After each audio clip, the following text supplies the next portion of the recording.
BMW F30'lu deməli, bunun antifriz axıdır bu maşından. Turbonun antifriz şartından. Maraqlı burada məqam nədir?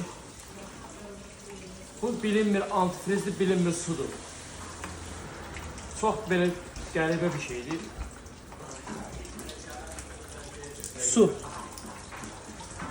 Bunu bu vəziyyətdə sürmək olmaz. BMW-də, mühərrikdə hamı bilir ki, yüksək temperatur olur və qızmağa meyilli olur bu avtomobilə. Yüksək temperaturla işləyir və ona görə də turbo soyutması üçün keyfiyyətli antifriz lazımdır. Həmin bu 2 ədəd antifriz şilankı turbo soyutmağı verir və mütləq şəkildə bu keyfiyyətli antifrizlə BMW qrup ya da ki Robe antifrizi ilə əvəz eləmək lazımdır. İndi biz bunu BMW qrup antifrizlə əvəz eləyəcəyik. İndi kimin imkanı yoxsa Robe-də döşə bilər. Və çalışın ki, ehtiyat hissəsi detallarını orijinal qoyun. İndi bu avtomobildə ehtiyat hissəsi turbonun antifriz şilankı deməli sanik yaxşı olmadığını görə bıraxır. İndi bunu yeni orijinal ilə əvəz eləyəcəyik və inşallah müştəriyə təhvil verəcəyik. Tamam, gel de.